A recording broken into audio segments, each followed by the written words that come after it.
Hello, welcome back to Hunter Tune. Today I'm doing this red Trans Am WS6.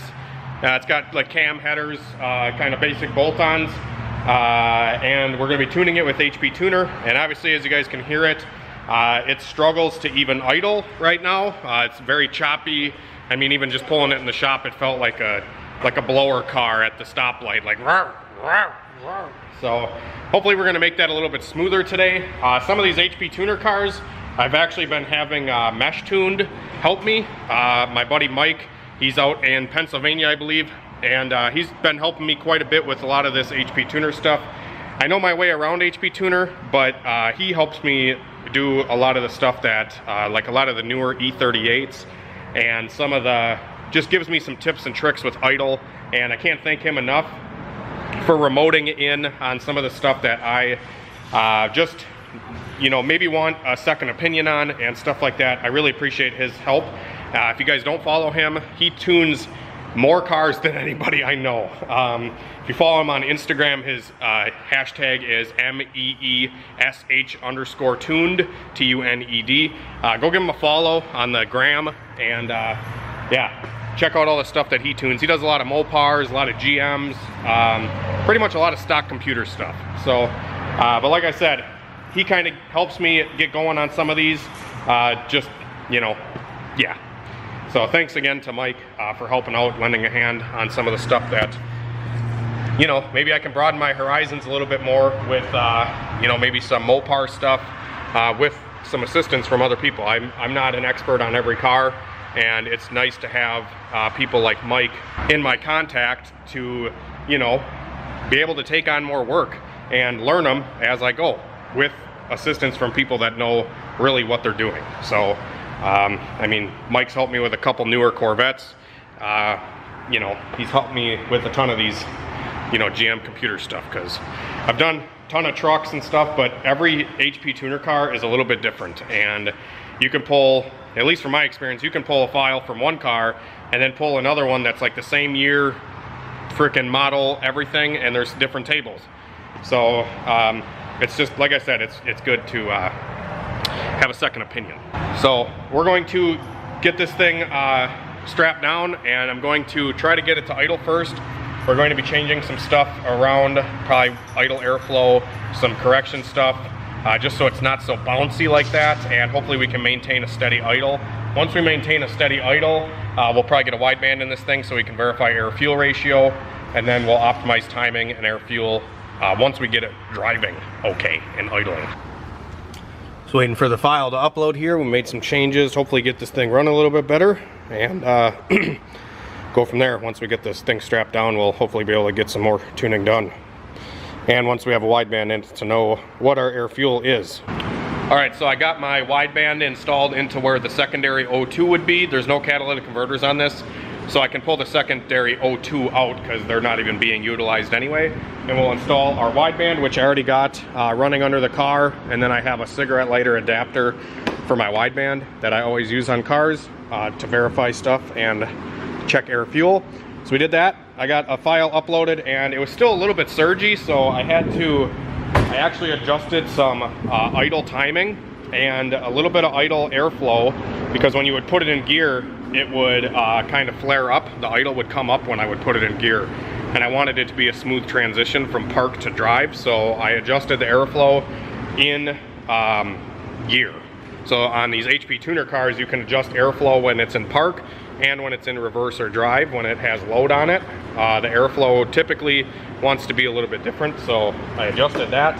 And now, when we fire this thing up, it runs pretty damn good.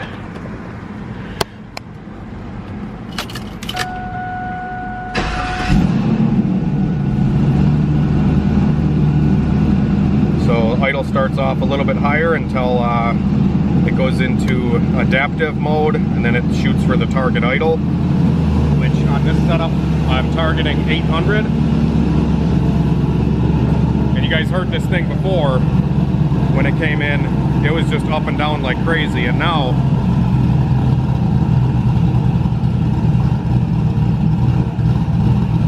it has a nice steady chop.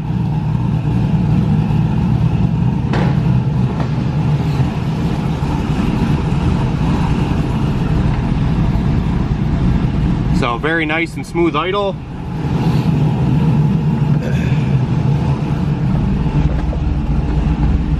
Good air fuel.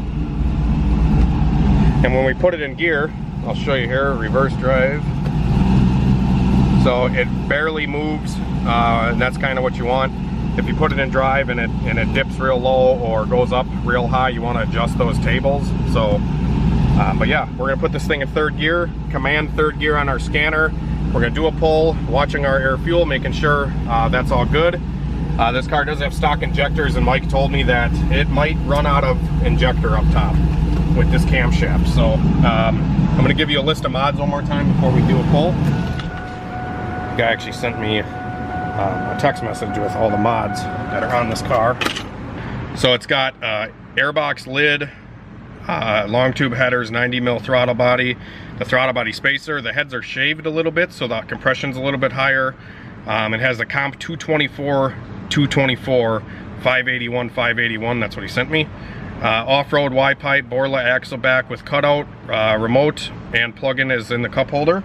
So we can do a open and close run to see if the cutout gives it any power. So that'll be kind of cool to see. It's got a Tci Stall Converter. It's just a small one, like a 2400 stall. It's got upgraded plug wires, NGK plugs, 373 gears. It's got strange axles in the rear end, high volume oil pump, EGR's deleted, just basic kind of bolt-on stuff for these LS cars. So it should make some pretty good power, I'm hoping, and we're gonna find out right now. We're gonna leave the cutout. I don't know if it's open right now or shut. We should actually see how that works. So we'll start this thing up, and I'm gonna hit the cutout and see what it does.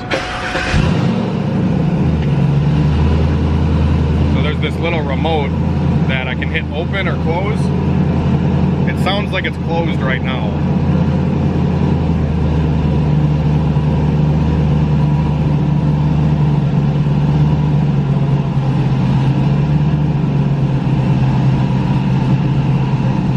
Maybe it's open right now.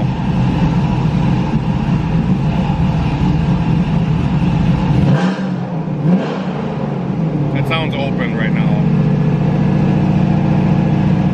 I'm gonna close it here in a second.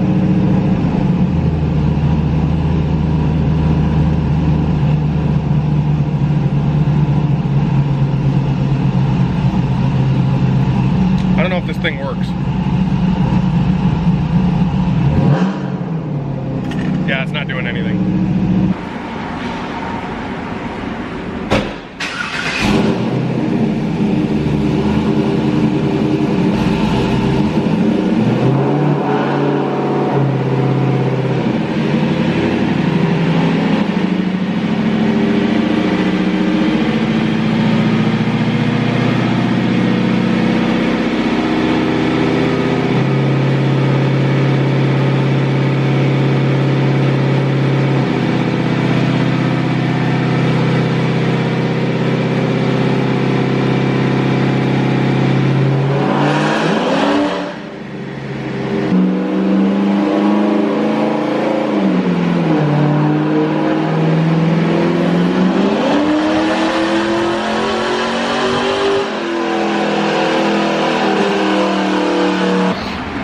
So on that run, you can probably hear the car downshift. It's not actually commanding third gear like I'm telling it to do a pull without it downshifting.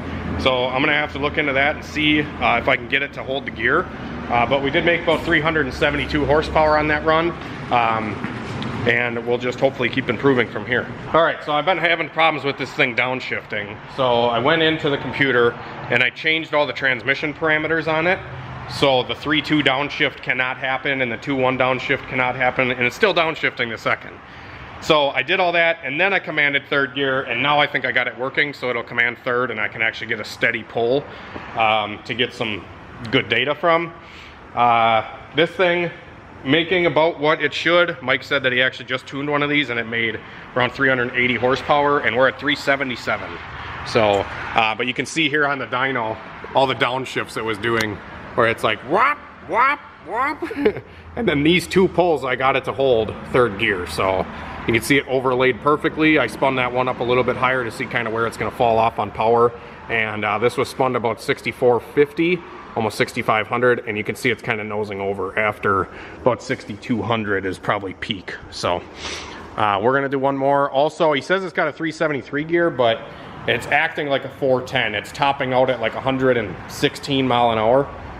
So the dyno RPM is not going to be accurate because I told the dyno it had 373s. But so now also the car is running a little bit lean, so we have to go in and adjust the I'm gonna give it some more fuel just because it's running like a 13.0 air fuel.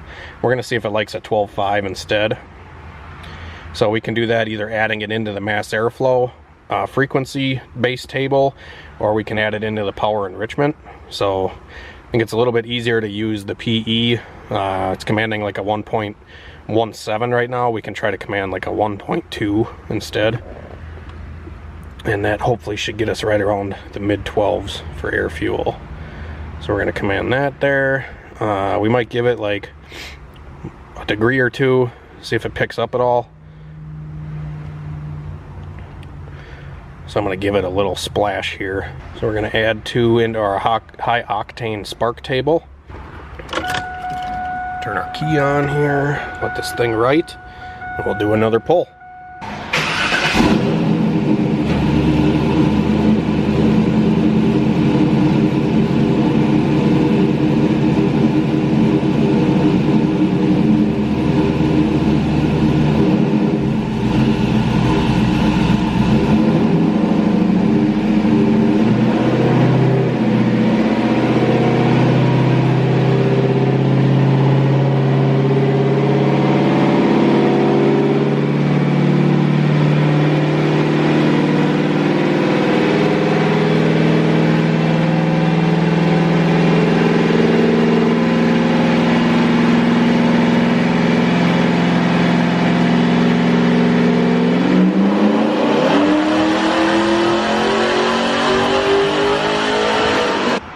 Alright guys, so that pull was pretty much right on the money. 12.7 air fuel, and I put a little bit of timing in it, so I want to see if it picked up at all.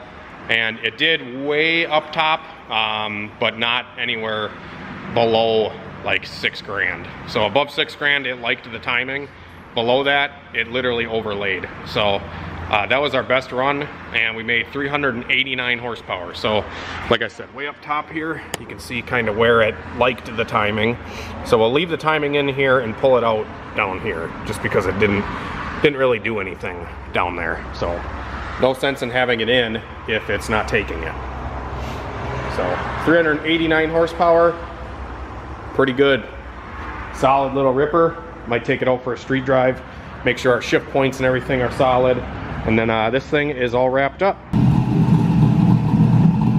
right, we're about to take this thing for a little street drive, make sure our shift points and everything is working good. We all set? So we're driving the car on the street right now, and this is kind of why I like doing the street drives, just to make sure that everything is good.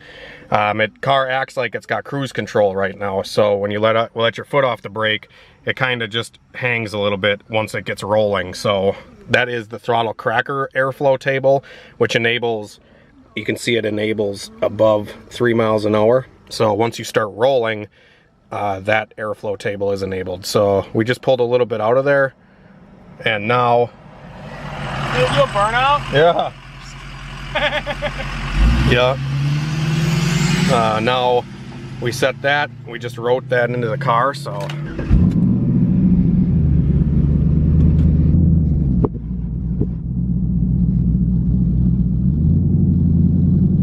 you can see right when it enables, now it's starting, I'm not touching the gas at all, and it's hovering right around 1400 or so. This isn't as bad as it was, but my foot's completely off the gas, and it'll shut off now. When I come to a complete stop, the idle will come down where it should be, and then I'll demonstrate one more time. So when my foot leaves the brake pedal, I'm not giving it throttle right there, and you can see the RPM kind of shoot up. So we're going to keep adjusting this cracker table until we get that to go away.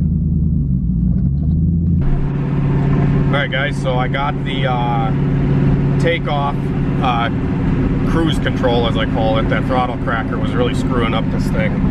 I pulled a ton of airflow out of that cracker table, and no matter what I did, it still would have that like cruise control. So what I did is I actually set the enable speed for the throttle cracker really high, so it doesn't actually come onto that throttle cracker. So now when I take off, it just kind of rolls at idle here, and it doesn't increase RPM, as you can see. It just kind of idles. Just kind of idles rolling down the road. And then I also added some shift pressure for the 2-3 shift, because 1-2, 2-3. I couldn't feel the 2-3 shift before, so I added a little bit of pressure to it. And now we're fairly solid.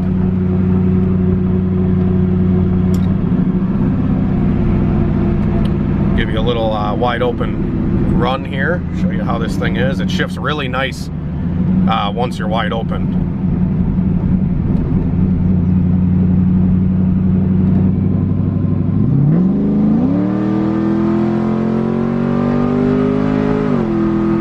Nice firm shift.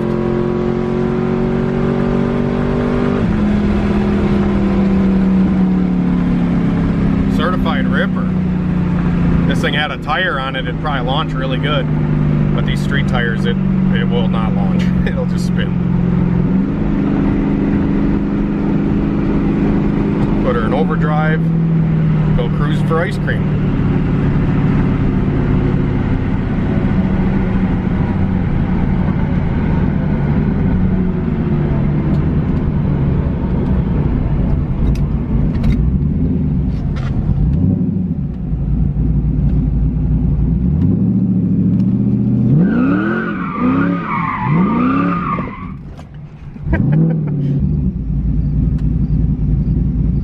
From a dig here and just show you it's just a shit show.